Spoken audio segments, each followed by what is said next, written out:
श्रीगुरवे नमः।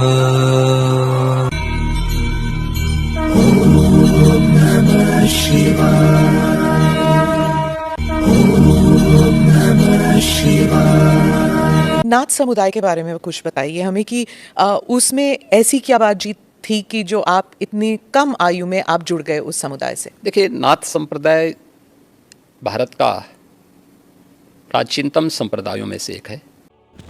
आध्यात्म के इस चैनल में आप सभी का स्वागत है। आप सभी को बहुत बहुत प्रेम। आज जानेंगे गोरखनाथ मछेंद्रनाथ जी के बारे में और आज हमारे उत्तर प्रदेश के मुख्यमंत्री योगी श्री आदित्यनाथ जी के बारे में। तो शुरू करते हैं। महान चमत्कारिक और रहस्यमयी गुरु गोरखनाथ को गोरक्षनाथ भी कहा जाता है। इनके नाम पर ही गोरखपुर का नाम रखा गया और एक जाति का नाम भी गोरखा है। और गोरखपुर में ही गुरु गोरखनाथ समाधि स्थल है। यहाँ दुनिया भर के नाथ संप्रदाय और गोरखनाथ जी के भक्त उनकी समाधि पर माथा टेकने आते हैं। इस समाधि मंदिर के महंत अर्थात प्रमुख साधु हैं महंत आदित्यनाथ योगी, जो आज के हमारे वर्तमान उत्तर प्रदेश के मुख्यमंत्री हैं। गोरखनाथ जी ने नेपाल और भारत की सीमा पर प्रसिद्ध शक्तिपीठ देवी पाटन में तपस्या की थी। उसी स्थल पर पाटेश्वरी शक्तिपीठ की स्थापना हुई। भारत के गोरखपुर में गोरखनाथ का एकमात्र प्रसिद्ध मंदिर है। इस मंदिर को यवनों और मुगलों ने कई बार ध्वस्त किया, लेकिन इसका हर बार पुनः निर्माण कराया गया। 9वीं शताब्दी में इसका जीर्णोद्धार किया गया था, लेकिन इसे 13वीं सदी में फिर मुस्लिम आक्रांताओं ने गिरा दिया था, तोड़ दिया था। बाद में फिर इस मंदिर को पुनः स्थापित कर साधुओं का एक सैन्य बल बनाकर इसकी रक्षा करने का कार्य किया गया। इस मंदिर के उपपीठ बांग्लादेश और नेपाल में भी स्थित हैं। संपूर्ण भारत भर के नाथ संप्रदाय के साधुओं के प्रमुख महंत हैं योगी आदित्यनाथ जी। कोई ये अंदाज नहीं लगा सकता कि योगी आदित्यनाथ जी के पीछे कितना भारी जन समर्थन है। सभी 10 नामी नाथ संप्रदाय के लोगों के लिए गोरखनाथ का यह मंदिर बहुत महत्व रखता है। गोरखनाथ जी के जन्म के विषय में बताया जाता है। गोरखनाथ जी का जन्म विद्वानों के अनुसार राहुल सांकृत्यायन इनका जन्म 845 ईस्वी की 13वीं सदी को मानते हैं। गुरु गोरखनाथ के जन्म के विषय में प्रचलित है। एक बार भिक्षाटन के क्रम में गुरु मछेंद्रनाथ किसी गांव में गए। किसी एक घर में भिक्षा के लिए आवाज़ लगाई। गृह स्वामिनी ने भिक्षा देकर आशीर्वाद स्वरूप पुत्र की याचना की। गुरु मछेंद्रनाथ सिद्ध तो थे ही, अतः गृह स्वामिनी की याचना स्वीकार करते हुए उन्होंने एक चुटकी भर भभूत देते हुए कहा, इसका सेवन करने के बाद यथा समय वे माता बनेंगी। उनके एक महा तेजस्वी पुत्र होगा जिसकी ख्याति चारों ओर फैलेगी। आशीर्वाद देकर गुरु मछेंद्रनाथ अपने भ्रमण क्रम में आगे बढ़ गए। 12 वर्ष बीतने के बाद गुरु मछेंद्रनाथ उसी गांव में वापस आए। कुछ भी नहीं बदला था, गांव वैसा ही था। गुरु का भिक्षाटन का क्रम अब भी जारी था। जिस गृह स्वामिनी को अपनी पिछली यात्रा में गुरुजी मछेंद्रनाथ जी ने आशीर्वाद दिया था, उसके घर के पास आने पर गुरुजी को बालक की याद हो आई। उन्होंने घर में आवाज़ लगाई। वही गृह स्वामिनी पुनः भिक्षा देने के लिए प्रस्तुत हुई। गुरुदेव ने बालक के विषय में पूछा। गृह स्वामिनी कुछ देर तो चुप रही, परंतु सकचाते हुए बाद में उसने क्षमा याचना करते हुए गुरुदेव को सब कुछ सच सच बता दिया। उसने कहा कि आपकी भभूत लेने के बाद पास पड़ोस की स्त्रियों ने राह चलते ऐसे किसी साधु पर विश्वास करने के लिए उसकी खूब हंसी उड़ाई, खिल्ली उड़ाई। उनकी बातों में आकर मैंने वह भभूत को पास के गोबर से भरे गड्ढे में फेंक दिया था। गुरु मच्छिंद्र नाथ तो सिद्ध महात्मा थे। उन्होंने अपने ध्यान बल से देखा और वे तुरंत ही गोबर के गड्ढे के पास गए और बालक को पुकारा। उन्होंने बालक को आवाज़ दी। उनके बुलाने पर एक 12 वर्ष का तीखे नाक नक्श, उच्च ललाट एवं आकर्षण की प्रतिमूर्ति स्वस्थ बच्चा गुरुदेव के सामने आ खड़ा हुआ। गुरु मच्छिंद्र नाथ बच्चे को लेकर चले गए। यही बच्चा आगे चलकर गुरु गोरखनाथ के नाम से प्रसिद्ध हुआ। गुरु गोरखनाथ के गुरु मच्छिंद्र नाथ थे। इस तरह से अब मच्छिंद्र नाथ जी नाथ संप्रदाय में आदिनाथ के बाद सबसे महत्वपूर्ण नाम आचार्य मच्छिंद्र नाथ जी का है, जो मीननाथ और मच्छिंद्र नाथ के नाम से लोकप्रिय हुए। कौल ज्ञान निर्णय के अनुसार मच्छिंद्र नाथ ही कौल मार्ग के प्रथम प्रवर्तक थे। कुल का अर्थ है शक्ति और अकुल का अर्थ है शिव। मच्छिंद्र नाथ जी के गुरु मच्छिंद्र नाथ से पहले आदिनाथ जी थे। मच्छिंद्र नाथ हठ योग के परम गुरु माने गए हैं, जिन्हें मच्छिंद्र नाथ भी कहते हैं। इनकी समाधि उज्जैन के गढ़ कलिका के पास स्थित है। हालांकि कुछ लोग मानते हैं मच्छिंद्र नाथ जी की समाधि मच्छिंद्रगढ़ में ही है, जो महाराष्ट्र के जिला सावर गांव के मायंबा गांव के निकट है। इतिहासकार मच्छिंद्र नाथ का समय विक्रम की 8वीं शताब्दी मानते हैं। मच्छिंद्र नाथ जी का नाम एक मीननाथ भी है।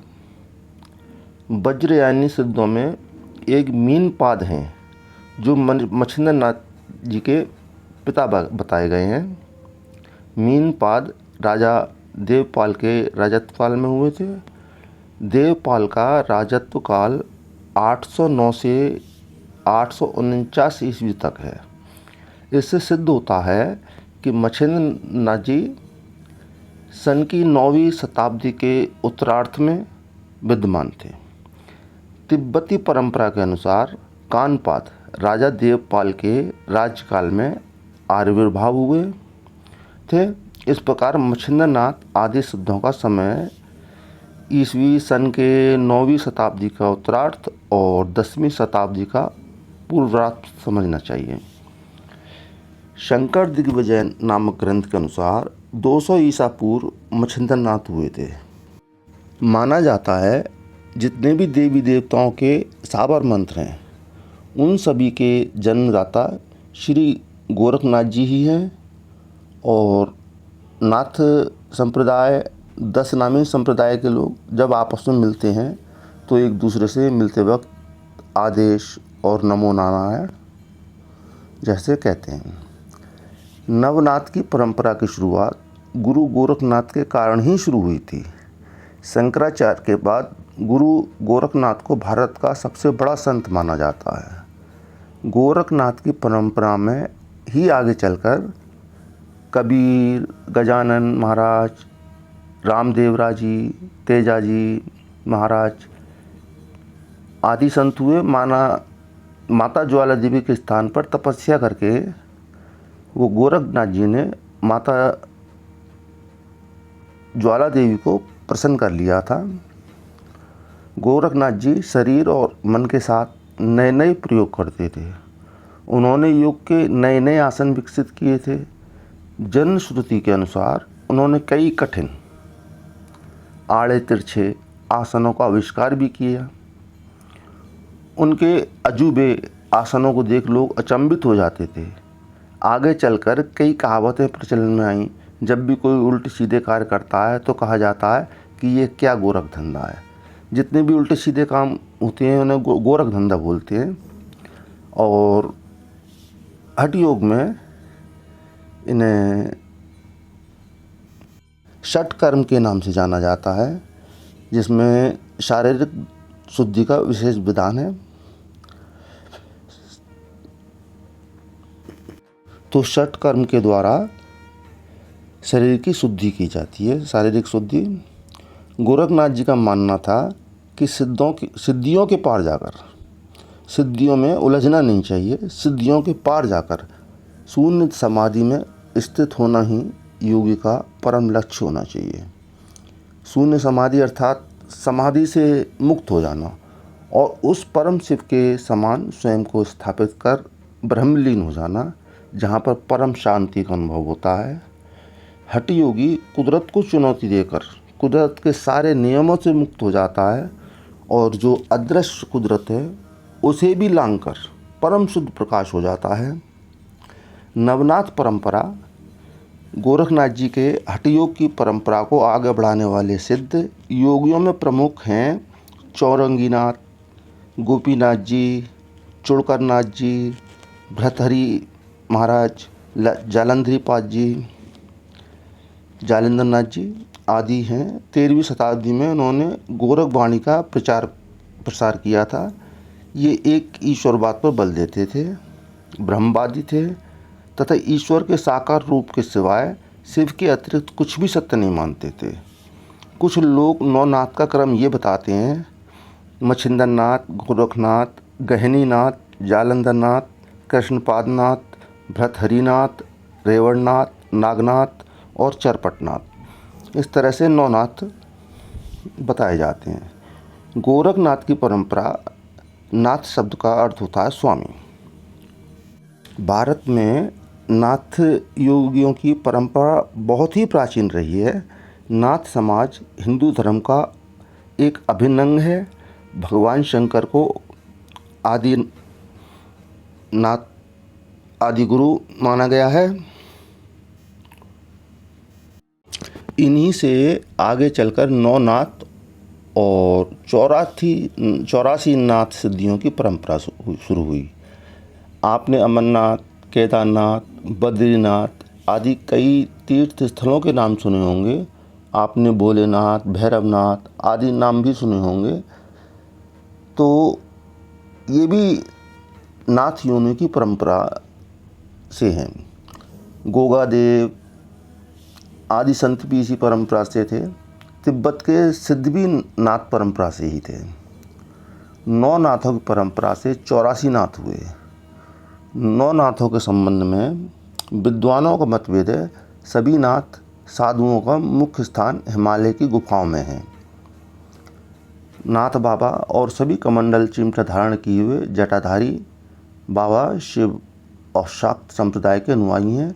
लेकिन गुरु आदिनाथ के काल में वैष्णव, शैव और शाक्त संप्रदायों का समन्वय किया गया था।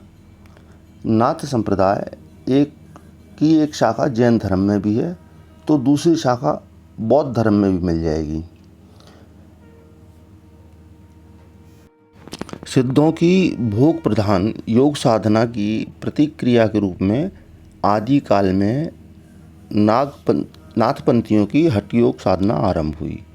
इस पंथ को चलाने वाले आगे बढ़ने से पहले आप लोगों से एक प्यारा सा अनुरोध है।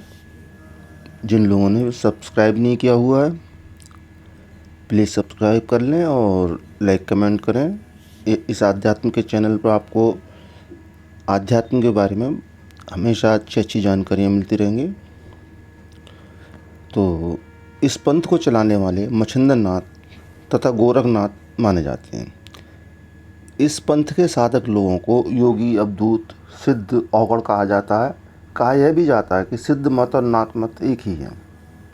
गुरु और शिष्य दोनों ही को 84 सिद्धों में प्रमुख माना जाता है। दोनों गुरु और शिष्य को तिब्बती बौद्ध धर्म में महासिद्धों के रूप में माना जाता है। नाथ परंपरा की शुरुआत बहुत प्राचीन रही है, किंतु गोरखनाथ जी ने इस परंपरा को सुव्यवस्थित विस्तार दिया। गोरखनाथ जी ने संप्रदाय के बिखराव और संप्रदाय की योग विद्याओं को एकत्रीकरण किया। पूर्व में इस संप्रदाय का विस्तार असम और उसके आसपास इलाकों में ही ज़्यादा रहा। बाद में समूचे प्राचीन भारत में इनके हठ योग मठ स्थापित हुए। आगे चलकर यह संप्रदाय भी कई भागों में विभक्त होता चला गया। गोरखनाथ जी से पहले अनेक संप्रदाय थे, जिनका नाम नाथ संप्रदाय में विलय हो गया। शैव एवं शाक्तों के अतिरिक्त बौद्ध, जैन, वैष्णव, योगमार्गी भी उनके संप्रदाय में आ मिले थे। भारत के 84 सिद्धों की परंपरा में से एक थे गुरु गोरखनाथ जी, जिनका नेपाल से घनिष्ठ संबंध रहा। नेपाल नरेश महेंद्र देव उनके शिष्य हो गए थे। उस काल में नेपाल के एक समूचे क्षेत्र को गोरखा राज्य घोषित कर दिया गया था। इसीलिए कहा जाता था कि गोरखनाथ, क्योंकि वहाँ डेरा डाले हुए थे, वहाँ की जनता आगे चलकर गोरखा जाति कहलाई। यहीं से गोरखनाथ जी के हजारों शिष्यों ने विश्व भर में घूम घूम कर धूना स्थापित निर्मित किए। इन्हीं शिष्यों से नाथों की अनेक शाखाएं होती चली गईं। नाथ संप्रदाय के प्रवर्तक गोरखनाथ जी के बारे में लिखित उल्लेख हमारे पुराणों में भी मिलते हैं। विभिन्न पुराणों में इससे संबंधित कथाएं मिलती हैं। इसके साथ ही बहुत सी पारंपरिक कथाएं और किंवदंतियाँ भी हैं समाज में। उत्तर प्रदेश, उत्तरांचल, बंगाल, पश्चिमी भारत, सिंध तथा पंजाब में और भारत के बाहर नेपाल में भी ये कथाएं प्रचलित हैं। काबुल, गांधार, सिंध, बलूचिस्तान, कच्छ और अन्य देशों तथा प्रांतों में, यहाँ तक कि मक्का मदीना तक श्री गोरखनाथ जी ने दीक्षा दी थी और नाथ परंपरा को विस्तार दिया था।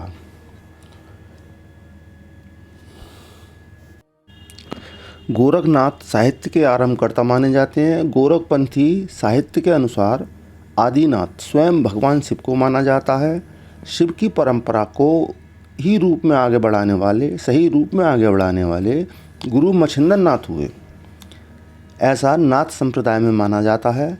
गोरखनाथ जी ने अपनी रचनाओं तथा साधना में योग के अंग क्रिया योग, हठ योग अर्थात तप, स्वाध्याय और ईश्वर प्राणिधान की अधिक महत्व दिया गया है। इनके माध्यम से ही उन्होंने हठ योग का उपदेश दिया। और इसके साथ ही आज का वीडियो हम यहीं पर समाप्त करेंगे। आप सभी को बहुत बहुत प्रेम।